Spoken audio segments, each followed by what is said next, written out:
Magandang umaga sa lahat. Ngayon ay atin na namang sisimulan ang ating unang paksa para sa ikalawang markahan at ito ang ating unang linggong talakayan sa ating asignaturang Pilipino sa Panitikang Pandaigdig.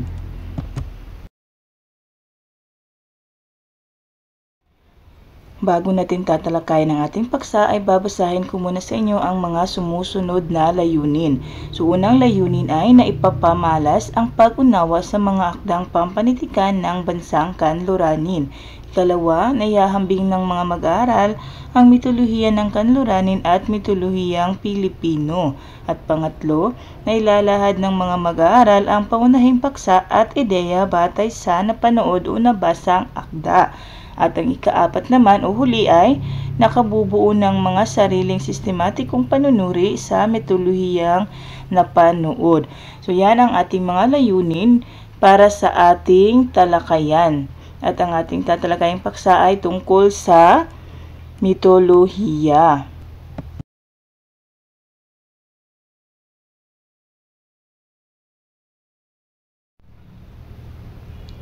Sina Thor at Loki sa lupain ng mga higante. Ito ay mitolohiya mula sa Iceland ni Snorri Sturluson. Isinali naman ito ni Sheila C. Molina sa Pilipino. Gramatika at retorika, paggamit ng wastong pukas ng pandiwa na tagaganap at layon sa pagsusuri. So ito ang ating unang paksa na tatalakayin para sa ikalawang markahan. O alam mo ba na ang mitolohiya ay isang tradisyonal na salaysay na isinilang mula sa sinapupunan ng kultura ng tradisyong oral? Ang salitang mitolohiya ay hango sa salitang Grego na mythos na ang ibig sabihin ay kwento. Ang mitolohiya ay isang natatanging kwento na kadalasang tumatalakay sa kultura, sa mga Diyos o bathala at ang kanilang mga karanasan sa pakikisalamuha sa mga tao. Maaaring nagsimula ang mitolohiya mula nang magsimulang magtanong ang tao tungkol sa pagkakalikha ng mundo at ano ang kanilang tungkulin dito. Sa pamamagitan ng mitolohiya ay nabibigyang kalinawan ang mga kababalaghang pangyayari at ang mga nakatatakot na puwersa sa daigdig tulad ng pagbabago ng panahon, apoy, kidlat, pagkagutom, pagbaha at kamatayan. Bakit mahalaga ang mitolohiya? Mahalaga ang mitolohiya upang maipaliwanag ang pagkakalikha ng mundo at mga natural na pangyayari. Sa mitolohiya rin mababasa ang mga sinaunang panrelihiyon. Nagtuturo rin ito ng aral at nagpapaliwanag ng kasaysayan. Mahalaga rin ito upang maipahayag ang takot at pag-asa ng sangkatauhan.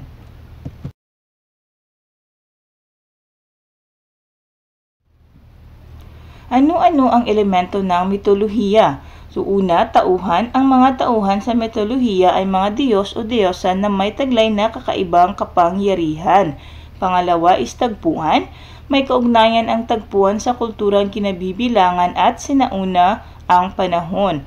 Pangatlo, banghay. Maari ang banghay o ang mga pangyayari ay tumatalakay sa sumusunod. Una, maraming kapanapanabik na aksyon at tunggalian. Pangalawa, maaring tumalakay sa pagkakalikha ng mundo at mga natural na mga pangyayari. Pangatlo, nakatuon sa mga suliranin at paano ito malulutas.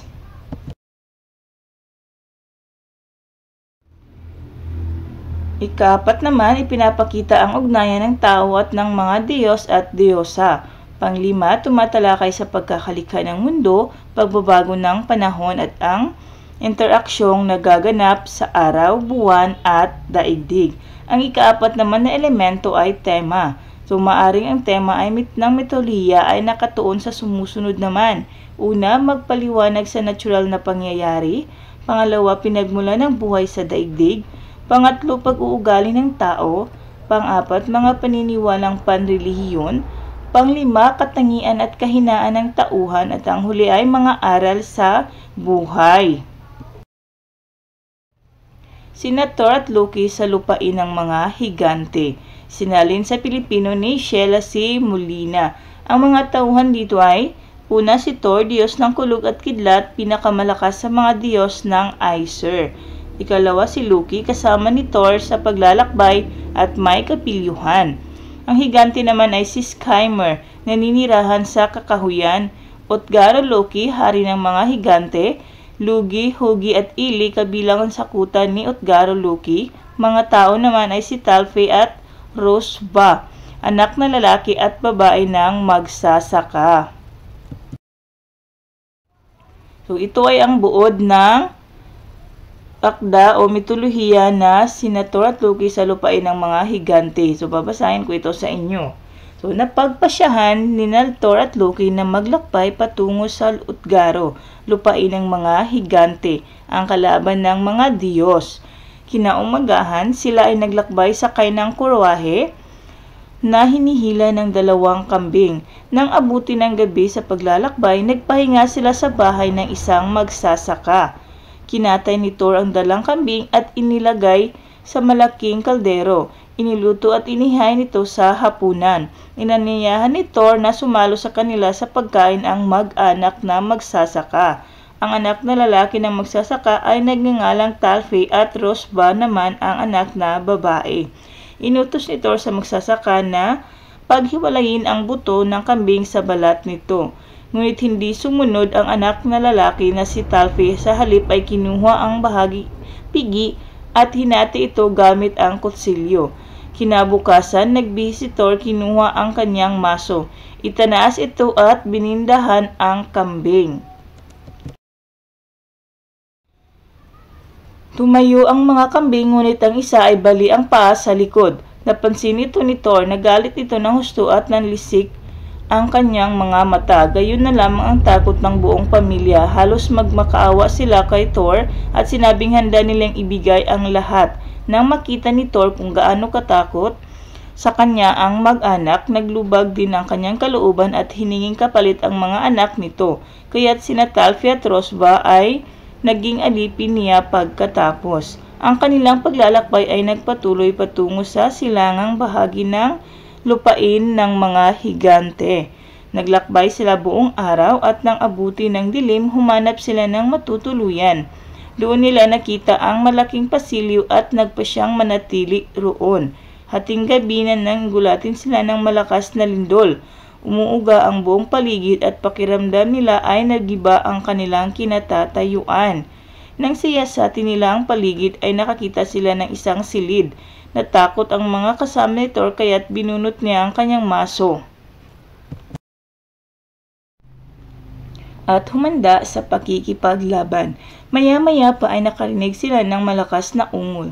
Kinaumagahan, nakita ni Thor sa labas ang isang higante. Natutulog ito at umuungol ng malakas. Akmang pupupukin ni Thor ang kanyang maso, ang higante, nang bigla itong magising. Tinanong ni Thor ang pangalan ng higante. Siya raw ay si Skymir at nakikilala niya si Thor. Tinanong nito kung inalis pa ni Thor ang kanyang guwantes. Noon nalaman ni Thor na higante na pala ang kanilang tinulugan at ang hintuturo nito ang inaakalang silid. Tinanong ni Skymir si Thor kung maaari siyang sumama sa kanilang paglalakbay at ito ay pumayag naman.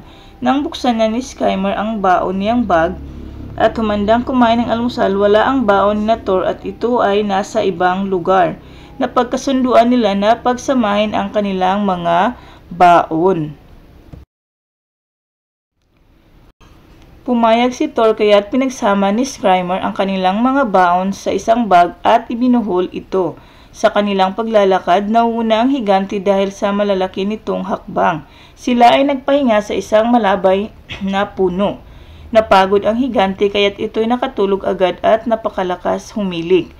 Nakinuha ni Thor ang baon nilang bag at inalis ang buhol nito, ngunit hindi niya maalis kaya't uminit ang kanyang ulo at agad kinuha ang kanyang maso at pinukpok sa ulo ang higante. Nagising si Skymir at inakalang may nalaglag na dahon sa kanyang ulo. Tinanong si Thor kung sila ay kumain na. Sinabi nitong tapos na. Nang handa nang matulog, lumipat sila ng ibang puno. Hating gabi na nang marinig na naman ni Thor ang malakas na hilik ng higante. Nagising si Thor, kinuha ang kanyang maso at muling pinukpok ang higante. Nagising ang higante at tinanong kung may Akarn ba na nahulog sa kanyang ulo? Ano ang nangyari sa iyo, Thor? Sabi ng higante. Sinabi nitong siya ay naalimpungatan lamang at mahaba pa ang oras para matulog. Naisip niya na kapag pinukpok niya sa pangatlong beses si Screamer ay maaring hindi na nito kakayanin kaya't hinintay niyang muling matulog ang higante. Kinabukasan, habang natutulog pa ang higante ay hinugot ni Thor ang maso sa ulo nito. Napatayo si Screamer, kinamot ang kanyang pisngi at nagwika kung may mga ibon ba sa itaas ng puno. Nang siya ay magising, tila may mga nahulog na dahon sa kanyang ulo. Gising ka na ba, Thor? Wika niya. Oras na upang bumangon at magbihis. Malapit na kayo sa kaharian ni Utgaro. Narinig ko kayong nagbubulungan na ako ay walang kwentang higante. Kung makarating kayo kay Utgaro, makikita ninyo ang malalaking tao roon. Bibigyan ko kayo ng mabuting payo. Huwag kayong magpapakita ng pagmamataas kay Utgaro Loki, sabi pa nito. Nagpatuloy sa paglalakbay ang grupo ni Thor hanggang makita nila ang matibay na tanggulan. Sinubok na buksan ni Thor ang tarangkahan ngunit hindi niya mabuksan. Nakakita sila ng mataas na pader. Pinanik iyon at doon ay may daanan. Nakita nila ang malalaking tao na nakaupo sa dalawang bangko. Sumunod na araw ay kaharap na nila ang hari na si Utgaro Loki. Nakilala niya si Thor, ang mahusay na mandirigma. Ikaw ay malakas kaysa tingin ko lamang. Anong kakayahan na mahusay kayo ng iyong mga kasama? Hindi namin hinahayaan na manatili rito ang taong walang ipagmamalaki, wika nito. Sumagot si Loki, meron akong kakayahan na nais kong subukin. Walang sinuman na naririto ang bibilis pa sa akin sa pagkain. Tinawag ni Utgaro Loki ang nakaupo sa dulong upuan na nagngangalang Logi. Inilagay sa gitna ng mesa ang mga hiniwang karne. Magkatapat sa dulo ng mesa, naupo ang dalawang magkatunggali. Kinain nila ng sobrang bilis ang karne. Buto na lamang ang naiwan sa parte ni Loki, ngunit ni walang butong natira sa parte ni Logi. Kaya't malinaw na natalo si Loki sa nasabing labanan. Sumunod na paligsahan naman ang pabilisan sa pagtakbo na nilahukan ng batang si Talfe laban sa bata rin na si Hugi. Sa unang paglalaban, masyadong malayo ang agwat ni Hugi. Inulit ito ng 3 beses ngunit hindi talaga maabutan ni Talfe si Hugi. Tinanong ni Utgaro Loki si Thor kung anong kakayahan naman ang ipapakita nito. Sinabi nitong gusto niyang subukin ang labanan sa pabilisan ng pag-inom. Kaya tinawag ni Utgaro Loki ang cupbearer na taladala ang tambuli na mas madalas inuman ng mga panauhin. Isang mahusay na manginginom ang makakaubos nito sa isang lagukan. Ang iba ay kaya ito ng 2 ngunit kadalasan ay naubos ito ng 3 lagukan, sabi ng pinuno ng mga higante. Hindi pinansin ni Thor ang sukat ng tambuli dahil siya ay uhaw na. Uhaw! Nilagok niya ng malaki ang lalagyan ngunit hindi na siya makahinga kaya't nang tingnan ang lalagyan ay parang wala pa ring nabawas. Ganito rin ang nangyayari sa ikalawang lagok. Sinabi ni Utgaro Loki, kailangan mong lagukin itong lahat sa pangatlong pagkakataon. Tingin ko ay hindi ka kasing lakas ng inaasahan ko. Nagalit si Thor kaya't ininom ang alak gamit ang lakas ngunit tila wala pa ring nabawas sa laman ng tambuli. Kaya't pinitiran ito hanggang sa matapon lahat ng laman. Ipinapakita lamang na ang lakas mong taglay ay hindi kasintindi tulad ng aming iniisip. Gusto mo pa bang subukin ang iba pang uri ng pagkikipaglaban? Tanong ni Utgaro Loki. Anong labanan ang maimumungkahi mo? Sagot ni Thor. Isang laro na paborito ng kabataan dito. Buhatin ang aking pusa mula sa lupa. Isang abuing pusa ang lumundag sa lupa. Malaki ito ngunit hinawakan ni Thor ang palibot ng tiyan nito at sinubok na itaas gamit ang lahat ng lakas. Ngunit paa lamang ng pusa ang inaiangat ni Thor. Tapos na ang labanan ito tulad ng aking inaasahan. Walang laban si Thor sa aking malaking pusa. Ano pa kaya sa malalaking tao rito? Wika ni Utgaro Loki. Tawagin mo na akong maliit kung gusto mo pero tumawag ka ng sino mang makikipagbuno sa akin. Galit na ako ngayon, sabi ni Thor. Wala akong alam na gustong makipagbuno sa iyo ngayon pero hayaan mong tawagin ko ang aking kinalakihang ina. ang matandang si Ellie. Siya ang labanan mo ng wrestling. Marami na siyang pinatumbang mga lalaki na tulad mong malakas. Hindi na dapat pahabain pa ang kwento. Habang gamit ni Thor ang kanyang buong lakas, lalo lamang matatag ang matandang babae hanggang na mawala ng balanse si Thor. Pumagit na si Utgaro Loki at sinabing itigil na ang labanan. Hindi na kailangang makipagbuno pa ni Thor kanino man sa tagapaglingkod. Malalim na noon ang gabi kaya't sinamahan sila ni Utgaro Loki kung saan sila makapagpapahinga at inasikaso ng maayos. Kinaumagahan, si Thor at ang kanyang mga kasamahan ay nagbihis at humanda na sa paglalakbay. Hinandugan sila ni Utgaro Loki ng masaganang agahan. Sa kanilang paghihiwalay, tinanong ni Utgaro Loki si Thor kung ano ang iniisip nito sa kinalabasan ng kanilang paglalakbay at kung may nakilala ba itong lalaki na higit na malakas kaysa kanya, Utgaro Loki.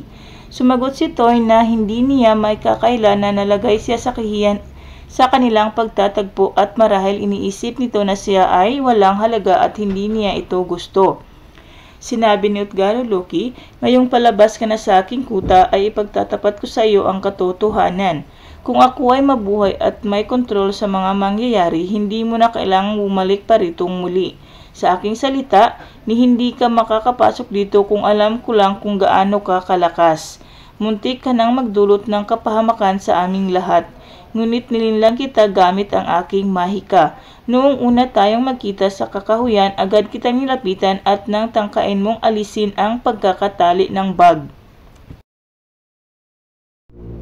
Hindi mo ito magawa dahil binuhol ko ito ng alambre. Pagkatapos noon, hinampas mo ko ng iyong maso ng 3 ulit. Ang una ay mahina, pero kung umabot ito sa akin ay patay na ako. Nang makita mo ang burol na tila upuan ng kabayo malapit sa aking kuta, kung saan naroon ang 3 kwadrong lambak, ang isa ay napakalalim. Ito ang marka ng iyong maso. Inlagay ko talaga ang burol na hugis kabayo sa harap ng iyong mga hampas pero hindi mo ito nakita. Gayon din ang nangyayari nang magkaroon ng paligsahan laban sa aking mga tagapaglingkod. Ang una, nang kainin ng mabilis ni Loki ang mga hiniwang karne sa sobrang kagutuman, pero ano ang laban niya kay Loki na tulad ng mapaminsalang apoy na kayang sunugin ang kakahuyan. At si Talpi na lumalaban ng takbuhan sa tinatawag naming hugi. Siya ay lumalaban sa aking kaisipan. Walang makatatalo sa bilis ng aking kaisipan. At nung ikaw naman ay uminom mula sa tambuli ay nakakabit sa dagat pero hindi mo ito nakita, pero tingnan mo ang dagat, halos masaid ang tubig nito. Hindi rin nakamangha-mangha sa akin nang maiangat mo ang paa ng pusa sa lupa. Pero para sabihin ko sa iyo ang totoo, ang lahat ng nakasaksi nito ay nahintakutan. Ang pusang iyon ay hindi totoong pusak, kundi isang megaro, isang ahas na ang haba ay sapat na upang yakapin ang daigdig ng kanyang ulo at buntot. Iniangat mo ito ng mataas, halos abot hanggang langit. Kamangha-mangha rin ang makipagbuno ka ng matagal at mapaluhod ng isang tuhod lamang sa iyong pakikiklapan kay Ellie na wala kahit sino mang makagagawa niyon. At ngayon, tayo ay maghiwalay, mas makabubuti para sa ating dalawa na tayo'y di na muling magkita. Ipagpapatuloy ko ang pagtatanggol sa aking kuta gamit ang aking mahika o anumang paraan upang hindi manaig ang iyong kapangyarihan sa akin. Nang marinig ito ni Thor, kinuha niya ang kanyang maso upang ipukol, ngunit wala na si Utgaro Loki. Sa kanyang paglingon, wala na rin ang kuta kundi isang malawak lamang na kapatagan. Muli siyang lumisan at pinagpatuloy ang kanyang paglalakbay hanggang sa makabalik sa Chaubanger, ang mundo ng mga Diyos. So dito nagtatapos ang ating mitolohiya na binasa tungkol kay Thor at Loki sa lupain ng mga higante. So ang nangyari ay nilinlang lamang ni Utgaro Loki si Thor upang maprotektahan ni Utgaro Loki ang kanyang mga tauhan o mga kasamahan sa kanyang pangkat. Kaya nagawa niyang linlangin si Thor gamit ang kanyang mahika. Pagsasanib ng gramatika at retorika. So, alam mo ba na isang di pangkaraniwang katangian ng wikang Filipino ang pagtiyak ng semantic na relasyon ng pandiwa sa paksa ng pangungusap sa tulong ng iba't ibang panlapi. Napapaloob ito sa konsepto ng pagpupokus. May pupokus o may tutuon ang pandiwa sa tagaganap o aktor ng kilos, sa layon o goal, gayon din sa tagatanggap o beneficiary, direksyon, sanhi o dahilan, ganapan o lokasyon, gamit o instrumento. Sa araling ito, pag-aaral natin ang pokus tagaganap at pokus sa layon. Nasa pokus tagaganap ang pokus ng pandiwa kung ang paksa ng pangungusap ang siyang gumaganap ng kilos nito. Sa pokus na ito, magagamit sa pandiwa ang panlaping mag, ma, mang, mag-an, at magsipag, an at han. Pananda ng pokus na upaksa ang si, sina at magagamit din bilang pokus tagaganap ang mga nominatibong panghalip na ako, ka, kita, siya, tayo, kami, kayo, at sila. Pansinin ang isa sa mga pangungusap na ginamit sa parabola. Umibig si Samson kay Delilah na taga-Surik na naging dahilan ng kanyang pagbagsak. Ang pandiwang ginamit sa pangungusap ay umibig at ang tinutukoy ay si Samson. Ito ay nasa pokus na tagaganap dahil ang paksa o ang tinutukoy ng pandiwa ang siyang gumaganap ng kilos nito at gumagamit ng panandang si.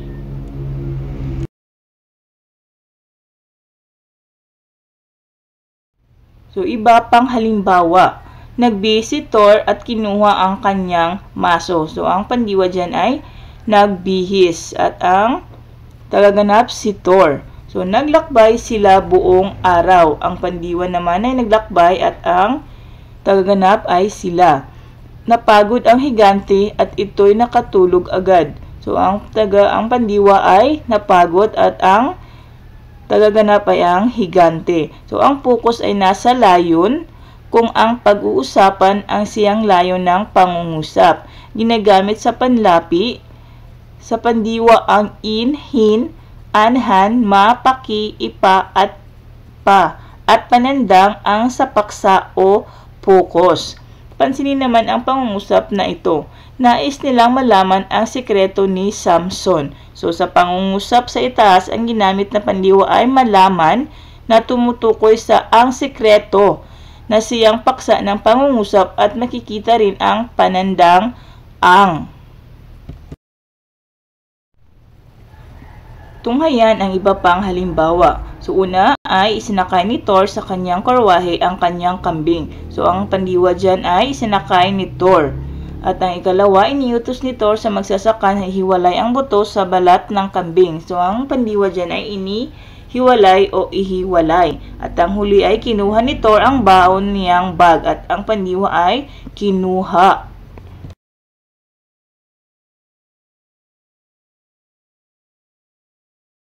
At doon nagtatapos ang ating paksa para sa unang linggong talakayan sa ikalawang markahan. So maraming salamat sa pakikinig at naway marami kayong mga natutunan sa ating paksang tinalakay para sa araw na ito. At yun lamang, salamat.